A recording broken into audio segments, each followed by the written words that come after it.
네, 안녕하세요. 코드프레소 김지윤입니다. 이번 시간에는 정의된 기능을 수행하는 코드 블록인 함수에 대해서 배워보도록 하겠습니다. 네, 여러분이 코드를 많이 작성을 하시다 보면요, 프로그래밍을 많이 하시다 보면요, 동일한 기능을 하는 코드를 여러 번 작성해야 되는 케이스들이 상당히 많습니다. 그런 경우에 동일한 기능을 구현해야 될 때마다 똑같은 코드를 여러 번 계속 구현을 한다든가, 아니면은 기존에 구현해놨던 코드를 복사해서 붙여놓다든가, 그런 작업들을 하시다 보면은 점점 코드가 복잡해지고 어렵고, 심지어 그 동일한 기능을 수정해야 되는 경우가 생겨요. 그러면은 여러분이 코드에서 동일한 코드를 10번을 썼다. 그러면 그 10줄을 다 10번 쓴 내용들을 다 찾아서 일일이 하나하나 다 수정을 해주셔야 됩니다. 이런 불편한 점이 있어서 파이썬을 비롯한 다양한 언어에서는요, 그런 코드를 하나의 함수로 만들어 놓고요. 함수라 하면 저희가 수학에서 배웠던 것처럼 인풋을 받고 가공을 해서 아웃풋을 뱉어내는 하나의 이런 함수를 만들고, 그 함수를 이용해서 여러분이 동일한 기능을 하는 코드는 하나로만 관리가 될 수 있도록 해주는 기능들을 많이 지원합니다. 이번 시간에 배울 그 내용이 바로 이 함수고요. 이 프로그래밍에 있어서 가장 중요한 부분 중에 하나니까 다 같이 집중해서 배워보면 좋을 것 같습니다. 네, 여러분, 그러면 함수에 대해서 본격적으로 배워보도록 하겠습니다. 앞서 말씀드렸던 것처럼요, 함수는요, 특정한 타스크를, 저희가 작성한 코드를요, 반복 수행을 가능하게 해주는 게 함수입니다. 그리고 그 특정한 타스크는 저희가 코드 블록으로서 구현이 되고요. 저희가 그렇게 구현한 코드 블록을 이름을 통해서 언제든지 가져다 쓸 수 있는 거죠. 원래 프로그래밍 할 때는 저희가 작성하고자 하는, 수행하고자 하는 코드를 반복적으로 계속 작성을 해야 됐지만, 동일한 기능을 위해서요. 이 함수를 쓰시면은 한 번만 코드 블록을 정의를 하시고 다음부터는 이 이름을 가져다가 계속 쓰시면 됩니다. 이게 함수의 가장 큰 특징이고요. 이 함수는 저희가 어렸을 때 배웠던 수학에서 배웠었던 그런 함수와 일단 비슷한 포맷을 가지고 있습니다. 형태를 가지고 있어요. 어떠한 형태를 가지고 있는가? 기억이 나실지 모르겠습니다. 이 수학 시간에 요런 그림 한번 배우셨던 적 있으시죠? 이 하나의 상자가 함수고요. 이 함수에 이제 인풋이 들어가고, 그 인풋을 함수 내부에서 가공을 해서 이렇게 아웃풋을 뱉어내는 게 함수라고 저희가 수학 시간에 많이들 배우셨을 겁니다. 프로그램에서 저희가 짜는 함수도 어렸을 때 배웠던 이 수학 시간에 배웠던 함수와 거의 비슷한 포맷을 가지고 있습니다. 그래서 함수에도 인풋과 아웃풋이 존재를 하고요. 그 인풋과 아웃풋을 이제 계산을 해주는 실제 구현 코드가 이렇게 존재를 하는 겁니다. 그래서 함수는 입력과 출력이 존재를 하고요. 입력이라는 이제 함수에 들어가는 데이터를 다른 말로 파라미터라고 얘기를 하고요. 함수가 인풋을 받아서 특정한 연산을 수행을 해서 뱉어내는 아웃풋을요, 이제 리턴 값이라고도 얘기를 하게 됩니다. 이렇게 저희가 한번 만든 함수, 이름을 붙여서 만든 코드 블록인 함수는요, 다른 코드의 부분에서도 이 이름을 통해서 호출을 해서 사용될 수가 있습니다. 네, 여러분, 그러면은 함수를 저희가 그러면은 코딩을 통해서, 실제 예제를 통해서 좀 더 배워보도록 하겠습니다. 예제를 저희가 직접 배우기 전에요, 간단한 용어들 2개를 한번 배워보도록 할게요. 저희가 함수를 이용해서 프로그래밍을 할 때는요, 크게 2가지 얘기를 하면서 이야기를 통해서 함수를 구현을 하는 과정과 함수를 사용하는 과정을 얘기를 하는데요. 그 각각을 얘기를 할 때, 함수를 저희가 정의할 때, 만들 때 늘 저희가 약간 전문적인 언어로 있어 보이는 말로 함수를 선언한다고 합니다. 함수의 이름과 그 함수에서 실제로 구현하는 작업 내용들, 그 다음에 그 함수에는 어떤 인풋이 들어올지, 그 다음에 그 함수는 연산을 다 끝나고 어떠한 값을 이제 반환을 할지, 출력을 할지, 그런 것들을 정의하는 과정을 함수에서 선언이라고 이제 얘기를 하고요. 그렇게 저희가 정의한 함수를요, 이름을 이용해서 가져다 쓰는, 호출을 하는, 이제 이름 이용해서 직접 함수를 사용하는 과정을 호출하는 과정이라고 얘기를 합니다.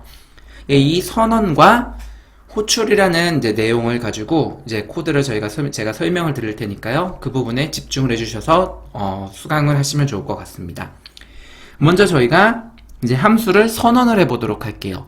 함수를 저희가 선언을 할 때는 파이썬에서 지금부터 함수가 선언이 된다라고 이제 하는 명령어가 있는데요. 그 명령어가 def라고 불리는 명령어입니다. def요. 영어의 definition 정의죠? definition의 약어고요. 이 함수를 정의를 한다. 내가 함수를 정의를 할 거야. 라는 이제 말로써 함수의 이제 정의를 하는 시작 부분에 저희가 이렇게 작성을 합니다. 작성을 하시고요. 함수 def라는 이름을 쓰시고 그 다음에 저희가 한 칸을 띄워주신 다음에요. 그 다음에 저희가 함수의 이름, 저희가 정의를 다 끝나고 나서 다른 코드에서 호출을 할 때 사용할 함수의 이름을 정의를 하시면 됩니다. 펑션, 이제 영어로 대략적으로 쓸게요. name을 저희가 이렇게 함수에 호출할 이름을 적어주시고요. 그 다음에 가로를 치시고 이 가로 안에 내가 이 함수를 이제 수행을 할 때, 호출을 받을 때, 내지는 구현을 할 때, 받을 인풋 정보를 여기다 입력을 해줍니다. 예. 인풋이 하나일 수도 있고요, 2개일 수도 있고, 3개도 있을 수도 있는데요. 인풋이 존재하지 않은, 인풋 받지 않고 그냥 특정 작업만 수행을 한다. 그럴 경우에는 이 인풋은 이렇게 생략도 가능합니다. 예, 여러분 이렇게 def 명령을 이용해서 def, 그 다음에 함수의 이름, 그 다음에 여기에 인풋 정보를 쓰신 다음에요. 그 밑에 이제 실제 내가 수행할 코드 정보를 이제 작업들을 쓰는 건데요. 그게 저희가 포먼에서도 이런 걸 배웠었죠. 반복적으로 수행할 코드를 정의를 할 때는 어떤 걸 썼죠? 코드 블록이라는 걸 썼었죠. 함수도 동일합니다. 그래서 이 함수에서 실제 수행될 작업을 코드 블록으로 표현을 하기 위해 콜론을 저희가 써주시고요. 그 다음 줄에 인텐트를 주신 다음에 실제로 저희가 수행할 코드를 이제 이렇게 작성을 하시면 됩니다. 이러한 과정을 저희가 예제를 통해서 다시 한번 정리해 보도록 하겠습니다. 먼저 저희가 함수를 정의를 할 텐데요. 정의를 하기 위해서 def 명령어를 쓰시고요. 그 다음에 한 칸을 띄신 다음에 greet underbar user라는 함수의 이름을 적으시고요. 그 다음에 이 함수는 저희가 인풋을 받지 않을 거예요. 그래서 인풋을 사용하지 않고 적지 않고요. 괄호만 이제 소괄호만 열고 닫고를 진행을 해주시고요. 그 다음에 이 함수가 호출되었을 때, 이름을 통해서 호출되었을 때 실제 수행할 작업을 이제 코드 블록으로 표현하기 위해 콜론을 넣어주시고요. 다음 줄에 인텐트를 주시고 실제 수행할 작업을 작성을 해주시면 됩니다. 네, 저희가 작성한 함수 greet user라는 이름의 함수는요. 실제 수행하는 작업은 hello라는 문자열을 출력하는 애네요. 그러면 이렇게 저희가 함수를 정의를 하신 다음에 실제 함수를 가져다가 써보도록 할게요. 호출을 해보는 거죠. 이 호출하는 방법은 정말 간단합니다. 그냥 함수의 이름을 여러분이 작성을 해주시면 돼요. 그래서 이 밑에 코드에 함수를 호출하는 코드를 보시면요. 저희가 정의할 때 사용했던 함수의 이름을요. 그대로 쓰시고 그 다음에 이게 함수라는 거를 표현해주기 위해서 소괄호를 열고 닫고를 해주시면 됩니다. 만약에 저희가 함수를 정의할 때 여기에 들어가야 되는 파라미터를 써줬다. 인풋 정보를 여기다가 작성을 해주셨다. 그러면은 이 함수를 호출을 할 때도 이 가로 안에 인풋 정보를 넣어주시면 됩니다. 예. 이번 코드에서는 함수에 인풋이 없이 수행되는 과정을 봤고요. 이 다음 코드에서는 함수에 인풋을 넣어서 저희가 함수를 정의하고 호출하는 예제를 보도록 하겠습니다. 예, 보시는 것처럼 함수의 이름은 위에와 동일하게 저희가 썼네요. greet user라는 함수를 이름으로 쓰고요. 함수를 정의하기 위해 def, 그 다음에 한 칸 띄어서 greet user라는 함수의 이름을 정의를 하신 다음에 그 안에 우리가 사용할 input, 함수를 할 때 전달받을 인풋 정보를 썼습니다. 이번에는 username이라는 이제 변수를 저희는 이 함수를 호출할 때 사용을 하네요. 이렇게 하신 다음에 이 함수가 호출되었을 때 실제 사용되는 코드 블록은 프린트를 하는 거네요. 뭔가 문자열을 제가 출력을 할 건가 봐요.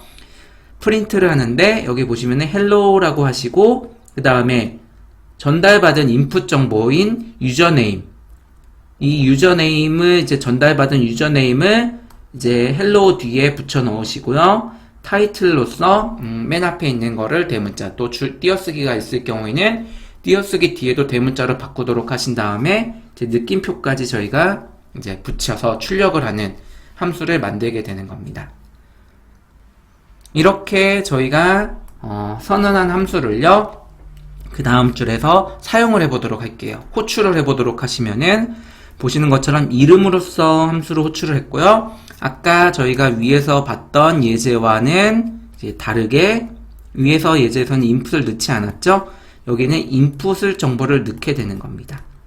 이제 인풋을 넣으면요, 유저네임이란 함수 내부에서 유저네임이라는 이 변수에 제시라는 사용자가 전달해준 함수를 호출할 때 전달해준 인풋을 파라미터를 유저네임이란 변수에 할당을 하고요. 함수 내부의 코드 블록에서 그 사용자가 전달해준 파라미터를 유저네임이라는 변수 이름을 통해서 이제 사용하게 되는 거죠.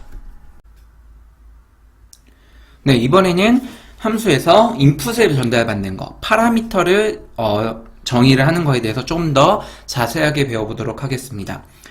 앞선 시간에 저희가 두 가지 함수를 정의를 해봤죠. 하나는 이 def라는 명령 뒤에 함수의 이름을 넣으신 다음에 그 뒤에 가로 안에 함수의 파라미터를, 즉 인풋을 받지 않도록 하나의 코드를 정의를 했었고요. 함수를 정의를 했었고요. 두 번째는 동일한 이름을 가지지만 함수의 이름을 가지지만 파라미터를 하나 전달받은 코드 함수를 이제 저희가 배워봤습니다. 이번 시간에는 저희가 이제 파라미터에 대해서 조금 더 자세하게 배워볼 건데요. 이 함수에 전달받을, 사용자가 함수를 호출할 때 전달해줄 파라미터의 개수는요, 앞선 예제처럼 이렇게 없거나 하나를 이제 전달을 할 수도 있지만 하나보다 더 많은 파라미터들을 전달을 받도록 저희가 디자인할 수가 있어요. 그렇게 여러 개의 파라미터를 전달받을 수 있도록 이제 정의하는 방법은요, 이 def, 그 다음에 함수의 이름, 그리고 가로 안에요, 저희가 전달받고 싶은 개수만큼 변수의 이름을 넣어주시면 돼요. 예를 들어서 지금은 뭐 여기서 fa라는 하나의 변수 이름만 쓰셨죠? 근데 저희가 여러 개의 함수를 이제 여러 개의 인풋을 전달받고 싶다. 그러면은 변수를 여러 개를 쓰시면 됩니다. 예를 들어서 저희가 3개의 파라미터를 전달받고 싶다. 그러면 이 소가로 안에 파라미터 1, 파라미터 2, 파라미터 3 이렇게 저희가 이제 정의를 해주시면 되고요. 이렇게 정의된 함수를 사용자가 호출을 이제 할 때는 이제 f 함수의 이름을 써주시고 각각의 변수에 매핑 시켜줄 값들을 콤마를 기준으로 써주시면 돼요. 예를 들어서 파라미터 1에는 1이라는 값을 전달을 하고요. 파라미터 2라는 변수에는 2라는 값을 전달을 하고 파라미터 3에는 3이라는 값을 이렇게 전달하도록 이제 호출 시에 작성을 해주시면 됩니다. 예, 이렇게 여러 개의 파라미터를 쓰는 방법에 대해서 예제를 통해 조금 더 자세히 알아보도록 하겠습니다. 예, 저희 앞에서 배웠던 것처럼 먼저 def라는 명령어를 통해서 함수를 이제 정의를 하고요. 그 다음에 한 칸 띄시고 파라미터의 이름을 저희가 이렇게 작성을 할 겁니다. 예, 이번에 저희가 사용할 파라미터의 이름은 describe pet이라는 이제 이름이네요. 그리고 이 함수에 저희가 전달받을 파라미터를 이렇게 하나, 두 개로 정의를 했고요. 한마디로 사용자가 이 함수를 호출할 때는 파라미터를 2개를 전달을 해줘야 되는 거죠. 그리고 앞에 사용자가 첫 번째로 전달한 파라미터의 값은 코드 블록, 이 함수의 코드 블록 내에서 animal_type이라는 변수 이름으로 이제 사용이 되게 되고요. 사용자가 두 번째로 전달해주는 파라미터는요, 이 함수 코드 블록 안에서 pet_name이라는 변수 이름으로써 사용이 되게 됩니다. 이렇게 사용자한테 나는 두 개의 파라미터를 전달받을 거야 라고 함수를 저희가 정의를 한 거고요. 그 값들을 이용해서 실제 코드 블록을 정의를 한번 해볼게요. 그러면 콜론을 붙이시고 인덴트를 주신 다음에 첫 번째는 이 함수에서 수행하는 거는 프린트를 하는 거예요. 특정 문자열이나 이런 값들을 출력을 할 건데요. 그 출력을 하실 때 여러분 여기 보시면은 달러하고 n이라는 게 있는데요. 이거는 문자열에서 여러분이 뭐 배우지 않은 내용이긴 한데 약간 용어부터 말씀드리면 계획 문자라는 거예요. 계획 문자라는 거는 이 코드가 실행이 될 때 이 문자열을 출력하기 전에 한 칸 줄을 띄겠다는 거예요. 일종의 엔터를 저희가 하나의 문자열로서 표현을 한 거예요. 캐릭터로요. 예, 그러면 이 앞에 있는 프린트는 한 줄 띄고 그 다음에 I have a 띄고 사용자가 전달한 애니멀 타입으로 변수에 매핑해준 값을 붙여서 출력을 하는 거고요. 두 번째 이제 명령어는요, 얘도 이제 프린트를 하는 거예요. 근데 프린트를 할 때 my 사용자가 첫 번째로 전달한 파라미터를 이제 붙이시고요. 그 다음에 name is 사용자가 두 번째로 전달한 파라미터를 이렇게 title이라는 함수를 이용해서 대문자 맨 앞에를 대문자로 바꿔서 출력을 하는 이제 예제입니다. 저희가 이렇게 예제를 만드신 다음에 실제 함수를 호출해 보도록 할게요. 함수를 호출하는 방법은 저희가 정의한 이름을 통해서 함수를 호출하시는 거죠. 그래서 describe underbar pet이라는 이제 함수의 이름을 썼고요. 그 다음에 저희가 describe pet에 두 개의 파라미터를 인풋을 전달받도록 디자인을 했기 때문에 두 개의 파라미터를 함수한테 전달을 하는 거죠. 그래서 맨 처음엔 햄스터라는 값을 이제 앞에다가 전달했고요. 두 번째로서는 헬이라는 값을 전달을 했습니다. 그러면은 함수 내부적으로 이 animal type이라는 이름의 변수에 햄스터라는 값이 전달이 될 거고요. 두 번째 pet name이라는 변수에는 헬이라는 값이 전달이 되도록 될 겁니다. 그러면 저희가 이제 이 각각의 값이 전달이 돼서 출력이 되면은 I have a animal type이었는데 그 animal type이 햄스터였죠. 그래서 I have a hamster. 그 다음에 두 번째 문장에서는 my 첫 번째 파라미터의 animal type이죠. 그래서 hamster. 즉 name is 두 번째 파라미터였던 pet name이 헬이라는 값이 전달이 돼서 헬이라는 값이 출력이 되고요. 이제 두 번째 또 함수를 저희가 다시 호출을 할 때 이번에는 앞에 있는 파라미터에는 dog, 두 번째 파라미터에는 will를 전달을 합니다. 그럼 보시는 것처럼 먼저 한 칸이 떼지고요. 저희 계획 문자에 의해서 I have a 저희가 첫 번째 전달한 dog라는 이름이 이제 출력이 되고요. 그 다음에 my 첫 번째 저희가 출력한 전달해준 파라미터가 들어가서 dog name is 두 번째 파라미터 willy 이렇게 출력이 되는 것을 확인하실 수가 있습니다. 네, 이번 시간에는 키워드를 이용한 파라미터 전달에 대해서 배워보도록 하겠습니다. 예, 저희가 아까 함수를 호출을 할 때요, 여러 개의 파라미터가 있을 때 함수를 호출할 때 어떻게 써주셨죠? 함수의 이름을 작성을 하신 다음에 함수에 정의되어 있는 개수만큼의 파라미터를 이렇게 사용자가 전달해 주시면 됐죠? 그런데 저희가 전달을 할 때 단순히 파라미터의 이제 개수만 상관없이 전달을 했어요. 그리고 파라미터의 위치 정보만 첫 번째 거, 두 번째 거 이렇게 전달을 하면은 함수 이제 정의 부분에서 각각의 함수의 이제 파라미터를 받을 이제 변수 이름 이렇게 정의를 해주시면은 사용자가 호출할 때 전달한 값이 함수 내부에 이 변수의 이름에 바인딩이 돼서 사용이 됐었습니다. 근데 사용자는 이렇게 파라미터를 여러 개의 파라미터를 전달을 할 때 그냥 위치 기반에서 전달이 되도록 저희가 배웠었는데요. 사실 이런 식으로 위치 기반으로 여러분이 파라미터를 전달하게 될 경우 파라미터가 적을 때는 큰 문제가 없지만 파라미터의 개수가 막 10개, 15개 이렇게 증가하게 될 경우에는 내부적으로 헷갈리게 됩니다. 이제 가독성이 많이 떨어지게 돼요. 그런 것들을 이제 막기 위해서 저희가 함수에 이제 파라미터를 전달을 할 때 함수 내부에 정의되어 있는 이 변수 이름과 같이 쓸 수가 있어요. 예를 들어서 이렇게인 거죠. f 언더바 n 호출을 할 때 파라미터 1이라는 변수에는 1이란 값을 나는 전달을 할 거고 파라미터 2에는 2라는 값을 나는 전달을 할 거야. 이렇게 여러분이 써주시면은 가독성도 훨씬 좋아지고요. 여러분이 뭐 위치 정보도 신경을 안 쓰셔도 돼요. 예를 들어서 파라미터 2는 2, 파라미터 1은 1 이렇게 저희가 순서 정보에 상관없이 함수 내부에서 정의된 이제 변수의 이름만 가지고 따라가기 때문에 위치 정보에 없이도 저희가 사용을 할 수 있어서 무척 편리한 기능입니다.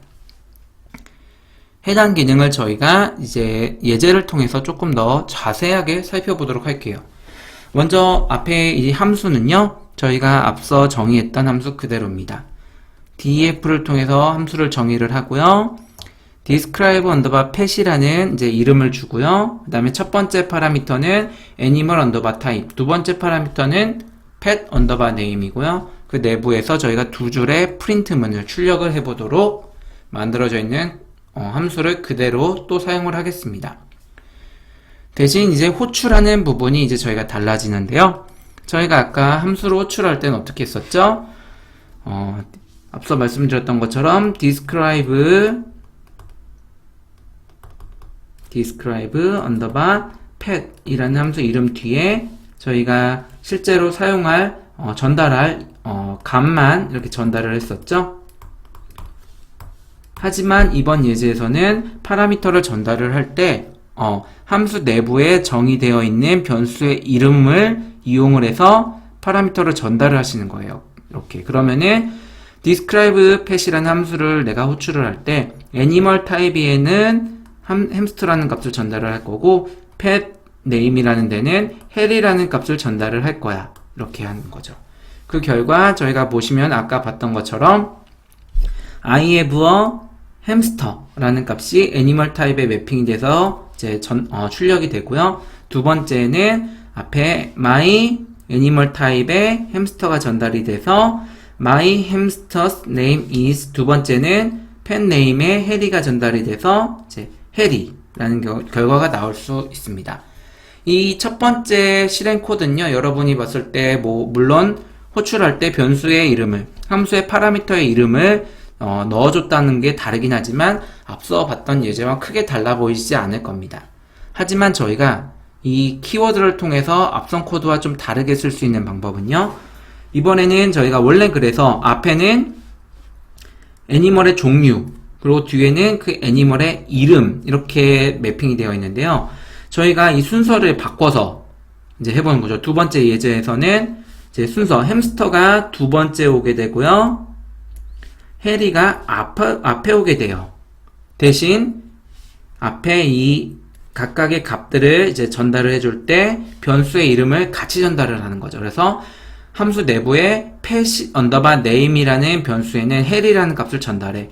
비록 순서가 앞에 나왔지만 실제 값이 전달되는 건 함수 내부에 전달이 되는 거는요, 이 변수의 이름으로 전달이 되기 때문에 두 번째 파라미터인 pet name에 해리라는 값이 전달이 될 거고요. 그 다음에 첫 번째 있는 animal type이라는 변수에는요, 이름으로 매핑이 돼서 햄스터라는 값이 전달이 될 겁니다. 그래서 사실 앞에 거와 위에 코드와 뒤에 코드가 다르지만 결과론적으로는 똑같은 이제 값이 전달이 되는 거고요. 그래서 보시는 것처럼 밑에서도 I have a hamster, my hamster's name is Harry라고 위에 저희가 실행했던 결과와 동일한 결과가 출력이 되는 것을 확인하실 수가 있습니다.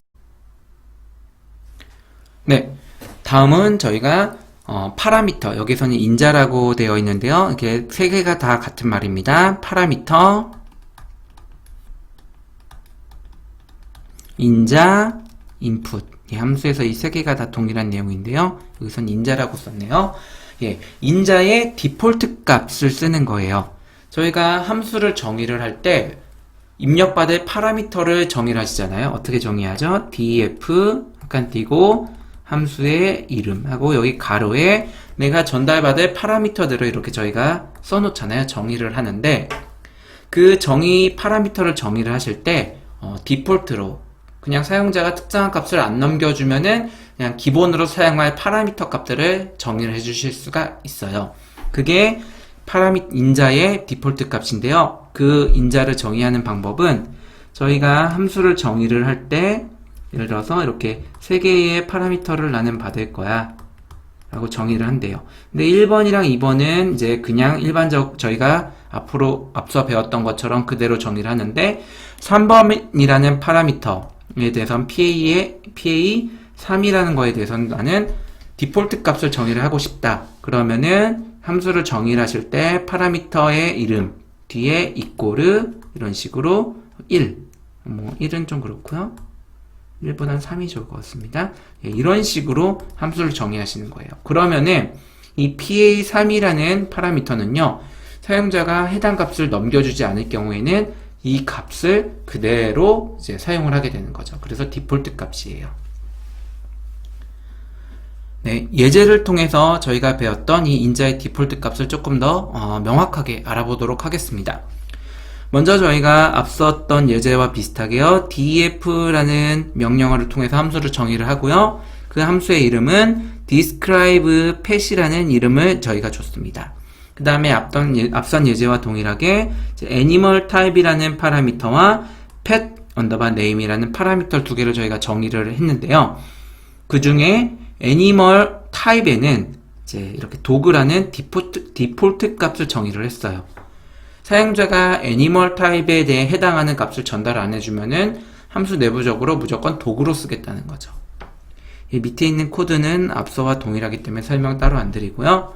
이렇게 저희가 정의한 디폴트 값을 추가한 함수를 실제로 호출할 때 어떻게 호출하는지, 그 다음에 그 결과가 어떻게 되는지를 살펴보겠습니다. 예, 밑에 이렇게 3개의 저희가 호출을 해봤는데요. 맨 처음에는 이 describe라는 함수를 호출을 할 건데 그 중에서 pet name이라는 파라미터만 저희가 전달을 했대요. 그러면은 함수 내부적으로 이 pet name에 will이라는 값이 전달이 될 건데요. 사용자가 animal type이라는 값은 전달하지 않았죠. 그렇기 때문에 함수 내부적으로 animal type이라는 변수에는 디폴트 값인 도구가 들어가는 거예요. 이 결과 저희가 출력을 하시면은 I have a dog. 사용자가 정의하지 않은 이제 dog이란 애니멀 타입에 해당하는 값을 전달하지 않았기 때문에 디폴트 값인 dog이 출력이 됐고요. 그 다음에 두 번째에서도 my dog's name. 사용자가 전달하지 않았기 때문에 디폴트 값이 쓰여서 dog's name. 그 다음에 사용자가 전달한 will이라는 값이 들어가는 겁니다. 그래서 my dog's name is Will가 출력이 되는 거고요. 그 다음에 두 번째 코드를 보도록 할게요. 두 번째는 사용자가 will이라는 값만 딱 전달을 했네요. 위에서는 키워드를 이용해서 함수 내에 사용되는 변수의 이름을 통해서 값을 전달을 했는데 두 번째는 그거 없이 그냥 will이라고 전달을 했죠. 이런 경우에는 위치에 따라 값을 찾아 들어가요. 그래서 저희가 파라미터가 없기 때문에 함수 내부에 존재하는 두 개의 파라미터 중에 앞에 있는 pet name이라는 변수의 will 값이 전달이 되고요. 애니멀 타입은 사용자가 전달을 안 했다라고 판단을 해서 그냥 디폴트 값인 dog이 다시 한번 사용이 되는 겁니다. 그래서 위의 것과 동일한 결과가 출력이 됩니다.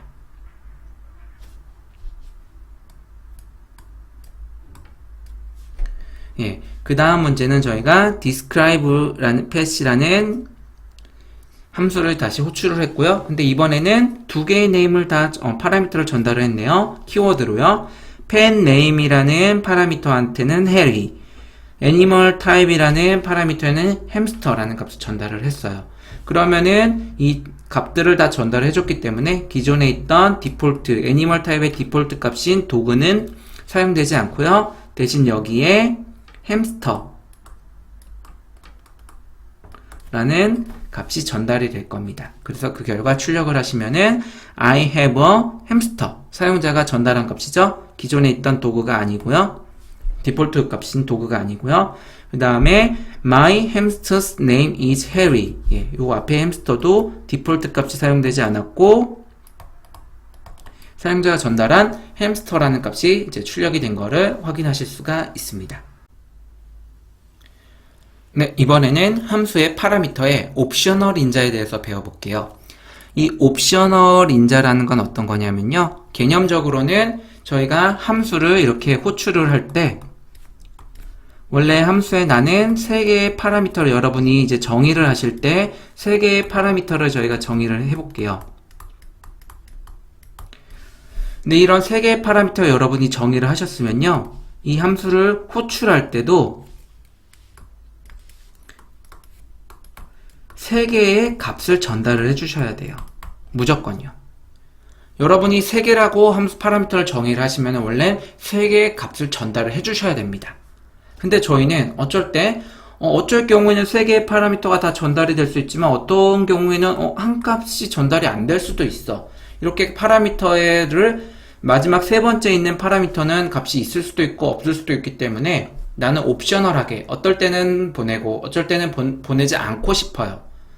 근데 여러분이 그대로 지금까지 배운 대로 쓰시면요. 파라미터를 전달을 하지 않으면 에러가 발생을 합니다. 예, 이런 경우에 파라미터가 내가 전달되지 않을 수도 있는 파라미터에 대해서 이렇게 어쩔 때는 전달되고 어쩔 때는 전달되지 않게 사용자가 옵셔널하게 쓸 수 있는 파라미터를 정의하는 방법입니다. 사실 이거는 따로 방법이 있는 건 아니고요. 앞서 저희가 배웠던 그 파라미터의 디폴트 값을 이용을 하는 거예요. 한번 코드를 통해서 보도록 할게요.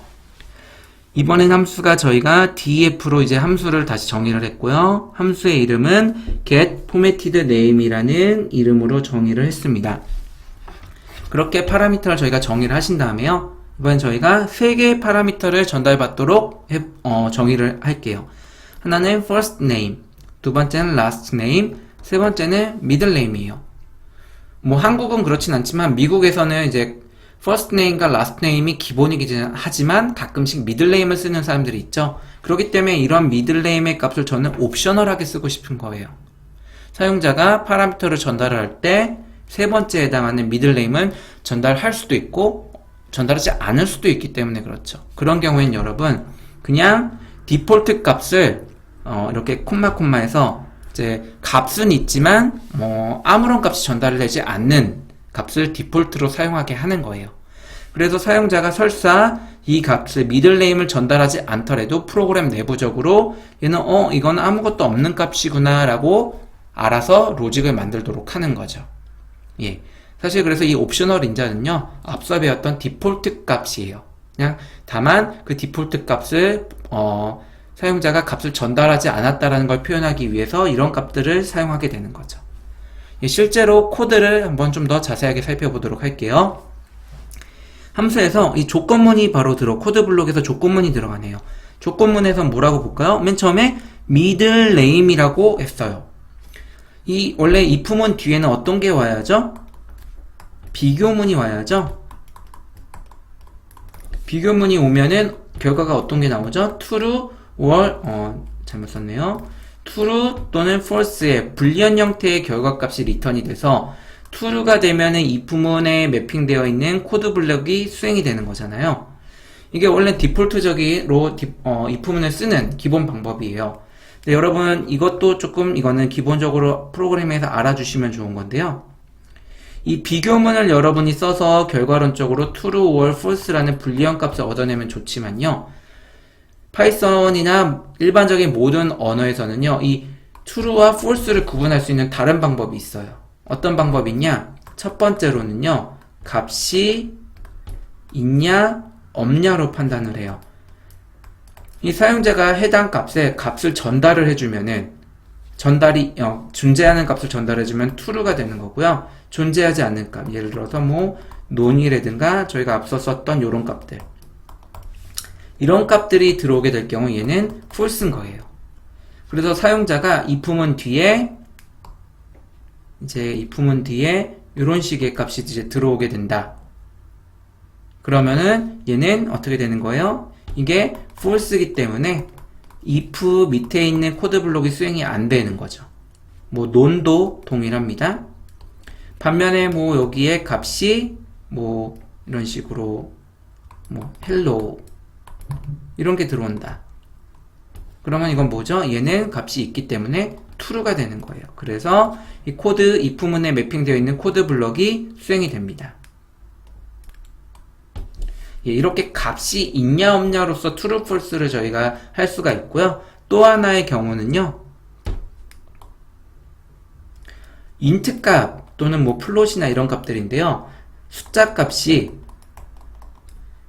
1인 경우와 1인 경우가 아니라 숫자 값이 0인 경우와 0이 아닌 경우가 있어요.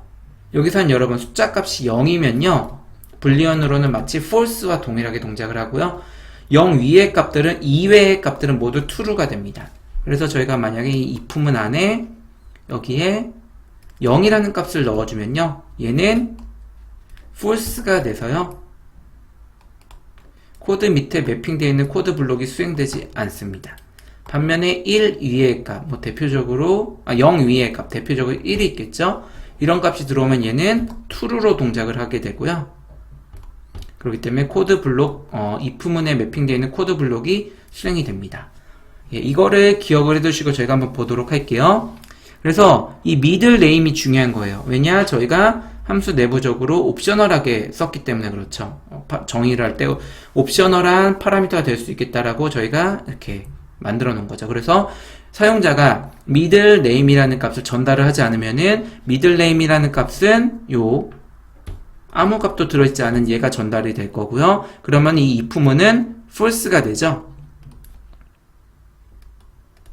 그래서 밑에 코드가 실행이 되지 않고 else에 있는 함수가 코드 블록이 수행이 돼서요, full name에 middle name을 제외한 first name과 last name을 이제 붙인 결과가 이 full name에 전달이 될 겁니다.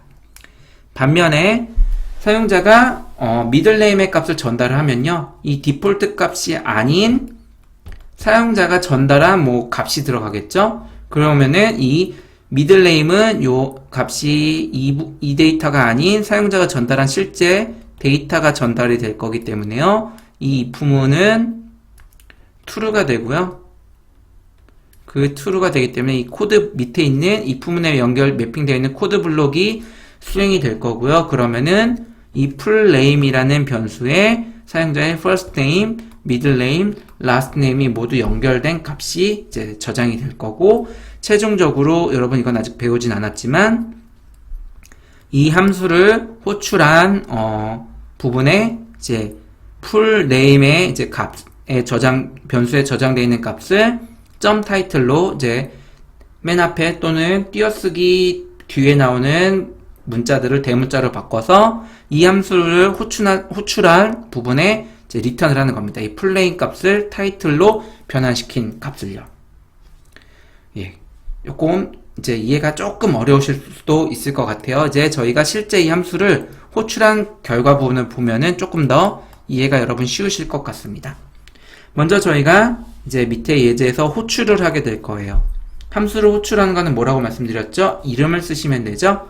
위에서 저희가 정의한 이름인 get formatted name이라는 함수 이름을 썼고요. 거기에 첫 번째 예제에서는 두 개의 값만 전달을 했네요. 키워드 없이요.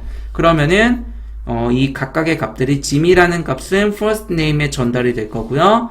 Hendrix라는 값은 last name에 전달이 될 거예요. 근데 middle name을 사용자가 입력하지 않았죠? 그렇기 때문에 디폴트 값인 요 값이 없다라는 표현하는 이 값이 middle name엔 전달이 될 거고요. 그러면 함수 내부적으로 middle name은 false이기 때문에 else 밑에 있는 코드 블록이 수행이 돼서 Jimmy와 핸드릭스를 붙인 결과값이 이제 full name에 저장이 되고요. 그 저장된 값을 타이틀로 바꿔서 이제 이 함수를 호출한 부분에 전달을 하는 거죠. 그러면은 이 get formatted 함수가 수행이 되면요, 요 full name.title이 전달이 돼서 그 반환이 돼서 그 값이 이 함수를 호출한 부분이 musician이라는 변수에 저장이 되는 겁니다. 그래서 저희가 그 결과를 출력을 하시면은 보시는 것처럼 저희가 전달한 지미 핸드릭스가 출력이 되는데 타이틀까지 적용이 돼서 맨 앞자와 띄어쓰기 뒤에 있는 캐릭터가 대문자가 돼서 출력이 되는 것을 확인하실 수가 있고요. 반면에 저희가 이거는 두 개의 값만 저희가 전달을 한 거죠. 옵셔널한 미들네임을 전달하지 않았어요. 근데 두 번째 호출 예제에서는 저희가 세 개의 값을 다 전달을 했죠. 루이스, 암스트롱, 다니엘이라는 세 개의 파라미터를 모두 다 전달하시면은 첫 번째 위치의 first name에는 루이스, last name에는 암스트롱, 그 다음에 middle name에는 다니엘이라는 값이 전달이 돼서요. 원래 디폴트 값인 이 값이 사용이 되지 않고 이 다니엘이라는 값이 전달이 되는 거죠. 그러면은 이 부문에 의해서 middle age에는 값이 전달이 되었기 때문에 이 부분은 이제 true가 될 거고요. 그래서 이 부문에 연결되어 있는 코드 블록이 수행이 돼서 결과론적으로 세 개의 first, middle, last가 다 더해진 결과인 루이, 다니엘, 암스트롱이라는 결과가 출력이 이제 타이틀이 적용된 채로 이제 출력이 되는 것을 확인하실 수가 있습니다.